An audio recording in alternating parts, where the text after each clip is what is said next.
ক্লাসের first boy আর আপনার উত্তরের মধ্যে পার্থক্যটা কোথায় জানেন? তথ্যে নয়, উপস্থাপনায়। সে জানে একটা সাধারণ উত্তরকে কিভাবে অসাধারণ করে তুলতে হয়।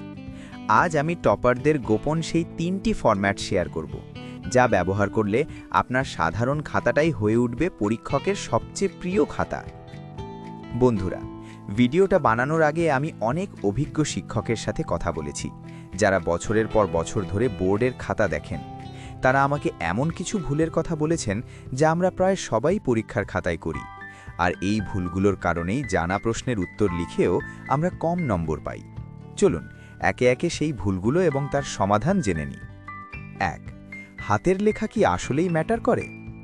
অনেক শিক্ষকের মতে হাতের লেখা খারাপ হওয়াটা বড় কোনো সমস্যা নয়, কিন্তু সমস্যাটা হয় তখন যখন আপনার লেখা এতই খারাপ হয় যে শিক্ষক সেটা পড়তেই পারেন না। মনে রাখবেন, শিক্ষক আপনার খাতা চেক করার জন্য বসে আছেন, ডিকোড করার জন্য নয়।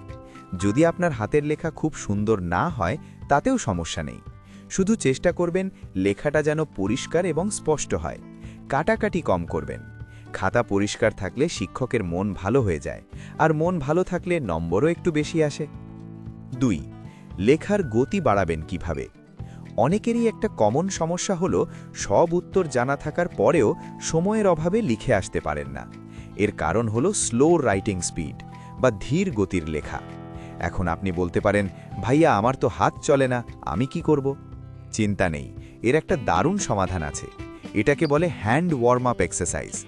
পরীক্ষার হলে ঢোকার আধ ঘন্টা আগে একটা রাফ খাতা বা সাদা কাগজে কিছু আঁকিবুকি কাটুন, সোজা লাইন টানুন, গোল্লা আঁকুন বা নিজের নামটা বারবার লিখুন। এটা করলে আপনার হাতের জড়তা কেটে যাবে এবং ব্রেনের সাথে হাতের সংযোগ দ্রুত হবে। বিশ্বাস করুন, এই ছোট্ট ট্রিকটা পরীক্ষার হলে আপনার লেখার গতি জাদুর মতো বাড়িয়ে দেবে। আরেকটা মজার টেকনিক হলো এয়ার রাইটিং বা বাতাসে লেখা। ধরুন আপনি কোথাও বসে আছেন বা শুয়ে আছেন। কল্পনা করুন আপনার সামনে একটা অদৃশ্য খাতা আছে। এবার সেই খাতায় আঙুল দিয়ে কাল্পনিকভাবে লিখতে থাকুন। এটা শুনতে পাগলামি মনে হতে পারে, কিন্তু এটা আপনার হাতের পেশিগুলোকে সচল রাখতে দারুণ কাজ করে। 3. উত্তরের সিকোয়েন্স বা ক্রম ঠিক রাখা। এটা একটা মারাত্মক ভুল যা আমরা অনেকেই করি। ধরুন আপনি 1 নম্বর প্রশ্নের উত্তর লিখলেন, তারপর হঠাৎ করে 5 নম্বর, এরপর আবার 2 নম্বর। এতে শিক্ষকের খাতা দেখতে খুব অসুবিধা হয়। শিক্ষকরা সবসময় চান খাতাটা যেন গোছানো থাকে, তাই চেষ্টা করবেন সিরিয়াল অনুযায়ী উত্তর লিখতে। যদি কোনো প্রশ্নের উত্তর না পারেন তবে সেটার জন্য জায়গা ফাঁকা রাখুন, অথবা সবার শেষে লিখুন, কিন্তু মাঝখানে হিজিবিজি করে সিরিয়াল ব্রেক করবেন না। 4. কাটাকাটি করার সঠিক নিয়ম। পরীক্ষার খাতায় ভুল হতেই পারে, কিন্তু ভুল হলে আমরা কি করি? কলম দিয়ে ঘষে ঘষে সেটাকে এমনভাবে কাটি যেন ওটা আর পড়াই না যায়। এটা দেখতে খুব বাজে লাগে। ভুল হলে শুধু একটা সোজা টান দিয়ে কেটে দিন, বেশি ঘষামাজা করবেন না। খাতা যত পরিচ্ছন্ন থাকবে আপনার ইমপ্রেশন তত ভালো হবে।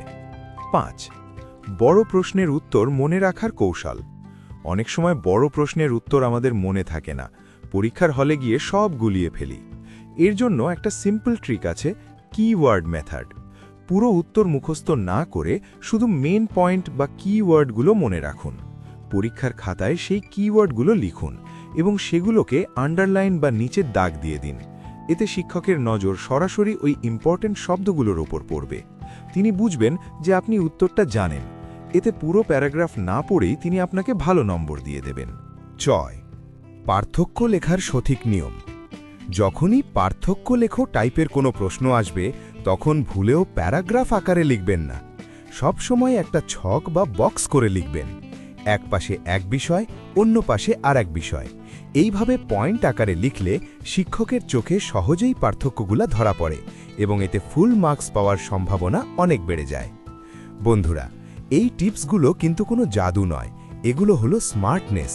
একজন ভালো ছাত্র শুধু পড়ে না, সে জানে কিভাবে নিজের জ্ঞানটা খাতায় উপস্থাপন করতে হয়। আজ থেকে এই টেকনিকগুলো ফলো করা শুরু করুন, দেখবেন আপনার রেজাল্ট কার্ডে পরিবর্তন আসতে শুরু করেছে। ভিডিওটি যদি আপনার একটুও উপকারে আসে তাহলে একটা লাইক দিতে ভুলবেন না, আর এমন সব স্টাডি হ্যাকস এবং মোটিভেশনাল গল্প নিয়মিত পেতে এখনই সাবস্ক্রাইব করুন আমাদের চ্যানেল ভালোবাসার গল্প। পাশে থাকা বেল আইকনটি বাজিয়ে দিন যাতে আমাদের পরবর্তী ভিডিও সবার আগে আপনার কাছে পৌঁছে যায়। দেখা হবে পরের ভিডিওতে। ততক্ষণ ভালো থাকুন এবং স্মার্টলি পড়াশোনা করুন। ধন্যবাদ।